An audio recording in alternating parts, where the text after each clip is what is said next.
द्वापर में भगवान श्री कृष्ण का अवतार हुआ और द्वापर में यमुना किनारे बंसी वट पर महाराज हुआ। महाराज में अनगिनत गोपियां थी, उनके पैरों में पायल और घुंघरू बंधे थे। उधर कैलाश पे प्रभु महादेव अपने प्रभु श्याम सुंदर और राधा रानी के भजन में बैठे थे। प्रभु महादेव भज रहे थे, राधे कृष्ण राधे कृष्ण राधे कृष्ण। शरद पूर्णिमा की रात्रि थी जिसमें महाराज हुआ, वो रात्रि 6 महीने की हो गई। प्रभु ने महाराज में एक ऐसी लीला की, जितनी अनगिनत गोपियां थी उतने ही कृष्ण हो गए, हर गोपी के साथ एक कृष्ण। लेकिन इसीलिए उसको महाराज कहा गया। भगवान तो एक थे, हर गोपी को सिर्फ अपने साथ में जो कृष्ण थे वो ही दिखाई दे रहे थे, किसी अन्य गोपी का कृष्ण को दिखाई नहीं दे रहे थे। तो हर गोपी को ये अहम था कि ये प्रभु सिर्फ मुझसे ही प्रेम करते हैं, अन्य किसी गोपी से नहीं करते हैं। जब महाराज शुरू हुआ तो प्रभु की बंसी बजने लगी और गोपियों के पैरों के पायल और घुंघरू बजने लगे और एक ऐसा मधुर संगीत पैदा हुआ जो तीनों लोकों में छा गया। वो इतना मधुर संगीत था जिस किसी के कानों में वो धुनी गई वो महाराज की तरफ दौड़ने लगा।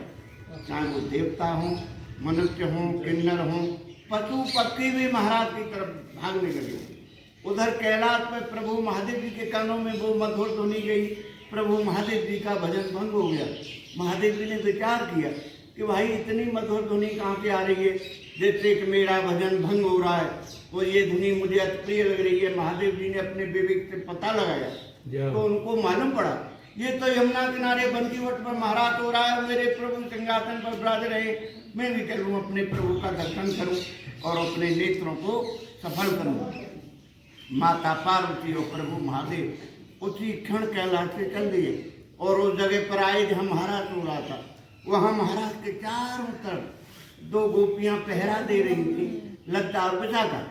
माता पार्वती उस महाराज में प्रवेश हो गई और प्रभु महादेव जैसे ही प्रवेश हो रहे थे तो जो पहरा दे रही थी गोपियाँ, उन्होंने उनको रोक दिया और कहा देखो प्रभु, आप इस महाराज में कैसे जा सकते हो? प्रभु आप तो पुरुष हैं, इस महाराज में सभी गोपियां जनानी है, पुरुष अकेले प्रभु श्यामचंद्र है, दूसरा पुरुष इसमें नहीं जा सकता। महादेव जी गोपियों की इस तरह की बात को सुनकर बहुत निराश हुए और निराश होकर के बोले, अरे गोपियों, मैं तो कैलाश से आया हूँ अपने प्रभु का दर्शन पाने के लिए और महाराज का आनंद लेने के लिए। आप लोग मुझे कोई उपाय बताइए जिससे मैं भी प्रभु का दर्शन कर सकूँ। गोपियाँ बोली, प्रभु बहुत आसान उपाय है, पास में यमुना जी बह रही हैं, आप पहुँच जाइए, यमुना जी में स्नान करिए और उनसे प्रार्थना करिए कि हे यमुने मेरा गोपी रूप हो जाए। प्रभु महादेव ने यमुना जी में 3 डुबकियां लगाई और वो गोपी बन गई। जैसे ही प्रभु महादेव गोपी बने, यमुना जी ने प्रकट होकर अपना सारा श्रृंगार दे दिया। प्रभु महादेव गोपी बनकर सज धज कर जैसे ही उन्होंने महाराज में प्रवेश किया, प्रभु श्यामचंद्र की उन पर नजर गई तो प्रभु श्यामचंद्र तुरंत सिंहासन से खड़े होकर के बोले, आइए गोपेश्वरी, आइए गोपेश्वरी। बड़े आदर और सम्मान के साथ गोपी बने हुए महादेव जी को प्रभु श्यामचंद्र ने अपने बराबर सिंहासन पर बैठा लिया। ध्यान दीजिए, उसी समय से महादेव जी को गोपेश्वर महादेव के नाम से जाना जाता है। लेकिन इस बात से राधा रानी रूठ गई और रूठ कर गोपियों से बोली, अरे गोपियों, देखो आज हमारे प्रभु ने क्या नई लीला की है।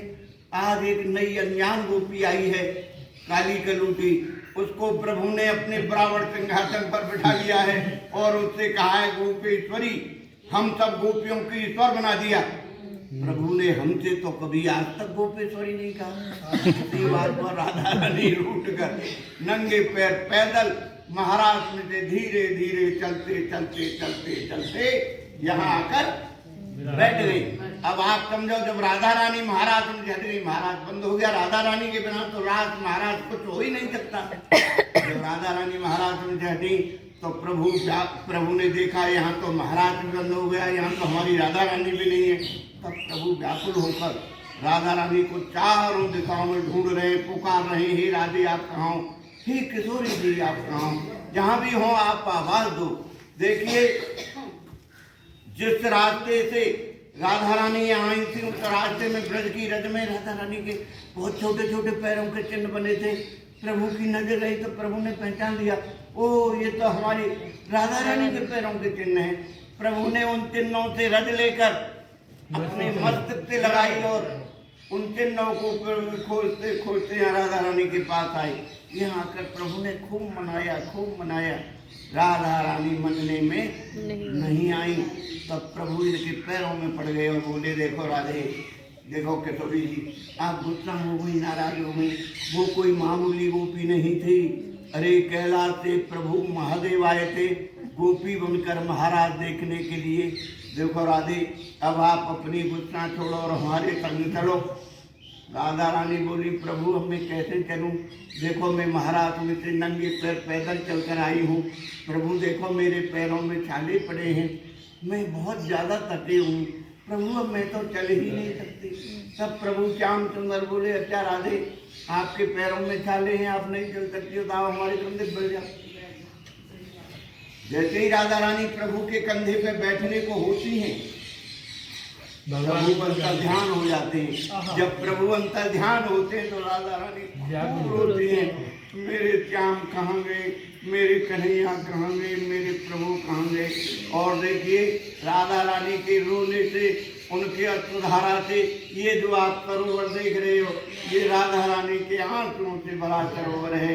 यहाँ देखिए राधा रानी ने यहाँ मान किया और मान करने से उनके आंसुओं से सरोवर भरा है, इसी को मान सरोवर कहा गया है। और इस स्थान को राधा रानी मान सरोवर धाम कहा गया है। यहाँ प्रभु अपनी बंसी और मुकुट, नीचे जो राधा रानी का मंदिर है वहाँ छोड़कर राधा रानी के पास यहाँ से द्वारका चले गए। द्वारका में जब कभी भी आपको सौभाग्य मिले प्रभु के दर्शन का, तो आपको वहाँ बंसी और मुकुट का दर्शन नहीं होगा, वहाँ सुदर्शन चक्र का दर्शन होगा। बंसी का साल के 365 दिन यहाँ राधा रानी मंदिर में ही बंसी और मुकुट का दर्शन होगा। और देखिए एक रहस्य की बात और आप लोगों को बताते हैं, हम आपको पता भी नहीं होगी। बंसी का दर्शन तो बिहारी जी में भी नहीं होता है, लेकिन साल में एक बार बिहारी जी बंसी धारण करते हैं। शरद पूर्णिमा की रात्रि को, रात्रि के 12 बजे बिहारी जी बंसी धारण करते हैं। उस समय रात्रि के 12 बजे शरद पूर्णिमा की रात्रि को यहाँ भी आरती होगी, बिहारी जी में भी होगी, लेकिन बंसी का दर्शन आपको यहाँ नहीं होगा, बिहारी जी में होगा। और देखिए ये बड़ी पवित्र भूमि है, तपस्या की भूमि है, प्रेम की भूमि है, भक्ति की भूमि है।